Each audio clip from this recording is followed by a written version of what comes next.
Good morning friends, আজি আকৌ এটা নতুন ভিডিঅ' লৈ আপোনালোকক স্বাগতম জনাইছোঁ। এয়া মোৰ লগত আছে নিপেশ্বৰ দাস, এয়া মেহু আৰু এয়া লাচিত। লাচিতে কি ক'ব?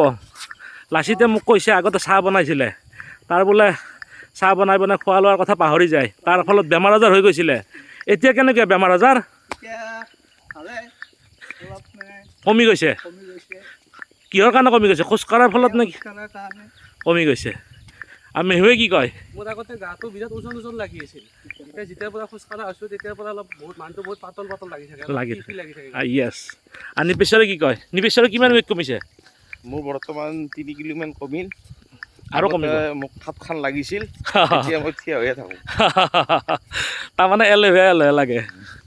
গতিকে ৰাইজসকল, আকৌ এবাৰ আপোনালোকক কৈছোঁ, খোজ কাঢ়ক, পানী খাওক, ভাল অভ্যাস গঢ়ি তোলক।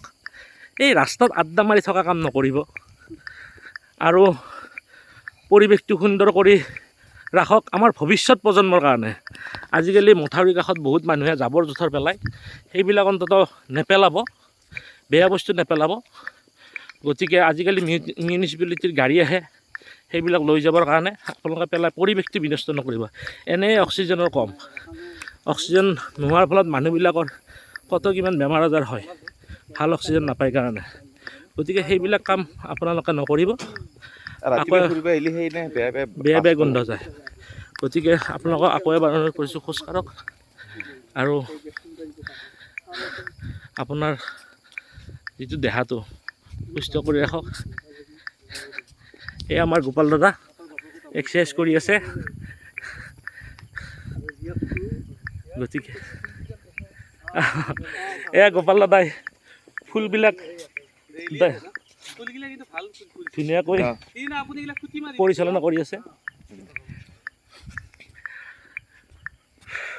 গতিকে সঁচাকৈয়ে ৰাতিপুৱা খোজকাঢ়ি আহি ভাল লাগে। আমাৰ লগত আৰু আছিলে, সকলো পিছ পৰি ৰৈছে। আমি প্ৰায় 7জন মানে খোজকাঢ়ি আছোঁ এতিয়া। গতিকে খোজ কাঢ়ক। জয় আই অসম, জয় হিন্দ। ৰ'ব, অহাবাৰ ভিডিঅ'ত আমি চেনীৰ উপকাৰিতাৰ বিষয়ে আৰু অপকাৰিতাৰ বিষয়ে আলোচনা কৰিম। গতিকে মোৰ চেনেলটো লাইক আৰু ছাবস্ক্ৰাইব কৰিবলৈ নাপাহৰিব, আৰু পাৰিলে শ্বেয়াৰ কৰি দিব। ধন্যবাদ। জয় আই অসম। জয় আই অসম, জয় হো।